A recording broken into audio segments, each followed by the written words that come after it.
ang pinakamataas na pagpuri at salamat ay sa ating pinakamamahal na Panginoong Hesus po lamang. Double honor and respect to our beloved parents in the Lord.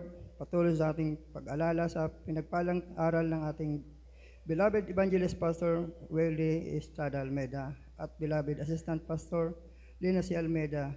Greetings to the beloved children at sa inyo pong lahat, isang mapagpalang hapon na po sa ating lahat. Especially to our beloved brethren Salog. Ako po ay nagpapasalamat sa ating pinakamamahal na Panginoon sa ginintuang hapon na ito, mga minamahal. Kung inyo pong natatandaan po, sariwain ko lang, ako po nung hindi pa po ako na bautismohan dito sa ating banal na gawain, mga minamahal. Ako po talaga ay sobra sa bisyo ng kalalakihan na tinatawag. Talagang yung bisyo, binibisyo na. Ibig sabihin yung umiinom ka, sumusugal, naninigarilyo, lahat po yan nasa akin. Noong mga panahon na ako ay talagang nasa pinagbabawal na gamot, mga minamahal. Pero lahat ng yan, mga minamahal, ay inalis sa akin yan ang pinakamamahal na Panginoong Hesus. Simula nung mabautismohan ako rito sa banal na gawain na ito, lahat po yan parang kisap mata, mga minamahal. Kung may bisyo ako kinabukasan, ngayong araw wala na. Hanggang ngayon, mga minamahal. Praise the Lord. Lahat po yan, mga minamahal, nawala sa akin. Yan ang pinapasalamat ko sa aking pinakamamahal na Panginoon dahil kahit hindi man karapat-dapat, mga minamahal, ako'y kinahabagan niya ng mga pabilang dito sa ating banal na gawain. Praise God, hallelujah. Isa pang pinapasalamatan ko, mga minamahal, nung nakaraang linggo po, mga minamahal, siguro di lingid sa inyo, mga minamahal. Nung nakaraang Sabado po, talagang nararamdaman ko na po yung may nararamdam, iba na po yung pakiramdam ko ng minamahal, pero patuloy lang ako sa pagbabiyahe ng hanap buhay, mga minamahal. Pero nung Sabado po, mga minamahal, talagang nakaisang round lang ako sa Goa. Talagang umuwi na ako dahil yung banda rito sa tiyan ko, mga minamahal, hanggang dito. Akala ko sasabog yan. Hanggang dito po sa likod, akala ko may lalabas na matulis yan sa likod ko na yan. Ilang gabi po akong hindi pinatulog, mga minamahal, sa karamdaman na ito. Pero kabagan ng mahal na Panginoon, mga minamahal, tingnan nyo na nakapagbalik ako dito sa gawain, mga minamahal. Ang nangyari pa, mga minamahal, sa akin, nung Lunes po, mga minamahal, dapat birthday ko, dapat magsi-celebrate kami ng birthday ko, pero baliktad ang nangyari. Talagang pumunta talaga kami ng nagpa-check up ako sa doktor, mga minamahal, sa Goa. Na ako ng doktor ng mga kapatid ko, mga minamahal. Sabi nila, magpa-check up ka dahil kung ano na yung nararamdaman mo. Sabi ko kasi, parang may lalabas na matulis sa aking likod. Which is talagang alam naman nila na talagang may ako sa yung kidney ko talaga is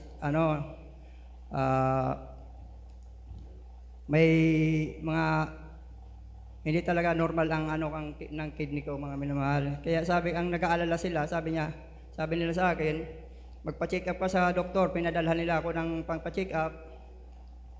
Yun, nung Lunes, mga minamahal, imbis na birthday ko ng Pizza 3, nandun ako sa Goa.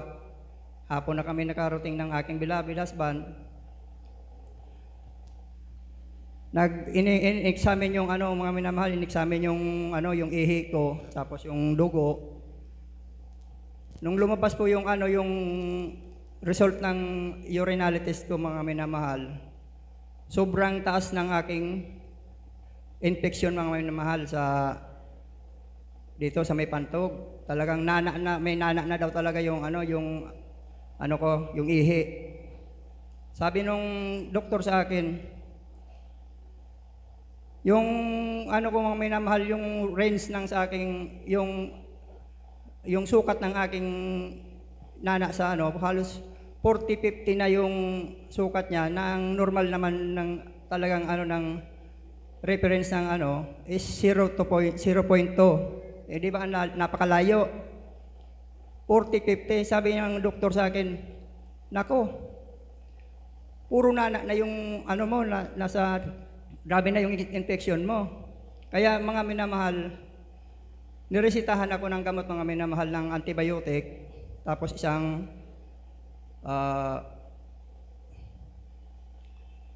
yung pain, yung pang sa sa kirot mga minamahal.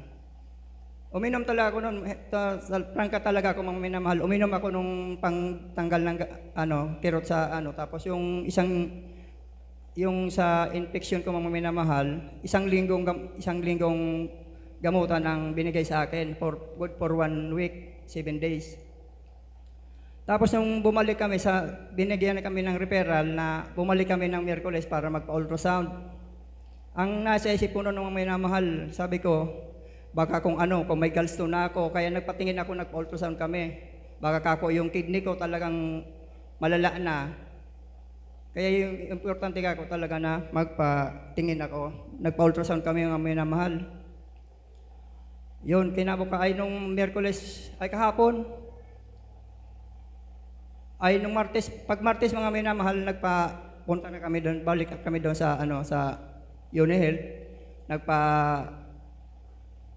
nagpa-ultrasound ako mga minamahal. Pero bago kami umalis dito mga minamahal, nanalangin muna kami ng aking bilabid asawa sa mahal na Panginoon. Nagsisi kung ano man ang pagkakamali, pagkukulang ko sa aking pinakamamahal na Panginoon.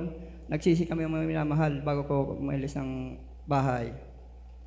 Kasi sabi nga niya, yung gamot na piniinom ko mga minamahal, instrumento lang yun ng ating mahal na Panginoon. Hindi naman porke nainom ko tayo ng gamot, doon na lang tayo babase. Pero hindi tayo pagagalingin ng mahal na Panginoon kung kahit anong gamot ang inumin natin, kung hindi tayo nananampalataya sa ating mahal na Panginoon, hindi tayo gagaling. Laging sa mahal na Panginoon tayo nakaasa. Di yun ang nangyari mga minamahal. Nung Martes, punta kami ng UniHealth. Pagpunta namin sa laboratory, sa loob ng kwarto, sa pag-ultrasound sa akin, bago ako humiga doon sa higaan, sabi ko sa mahal na Panginoon, ikaw na ang bahala sa akin. Tapos habang ino-ultrasound ako mga minamahal, sabi nung yung babae nag-ultrasound sa akin, hindi siya mapakali. Yung tinitingnan niya dito yung aparato, left and right ng kidney ko, sabi niya sa akin, ano ba yung nangyari? Ano ba yung kidney mo, ba't ganyan? Sabi ako, hindi ako umiimik kasi alam ko na yung nakikita niya, yung mga bubbles doon sa aking palibot ng kidney ko kasi nung ilang taon na po ang nakakaraan, dating ganyan na talaga ang hereditary namin yan sa pamilya namin, yung kidney na yan, na ganyan talaga. Hindi ako umiimik, hindi ko sinasabi sa kanya na ganyan talaga yan. Kasi pag sinabi kong ganyan, doon siya babase. Sabi nung hindi pa siya nakontento, tinawagan yung doktor. Sabi niya, Dok, tingnan mo yung left and right kidney ng pasyente natin, tingnan mo. Pinakita doon sa video, tapos nag-uusap sila. Tapos nung kinabukasan mga minamahal, pumunta kami doon, kinuha namin yung result. Sa kahawagan mga minamahal, talagang hindi ako makapaniwala. Yung inaakala ko na may mga malalaang karamdaman ko.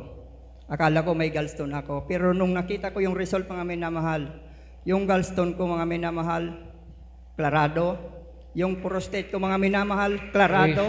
At yung liver ko mga minamahal, klarado lahat yan, puro normal. Yung talagang left and right kidney ko lang talaga ang nakita ng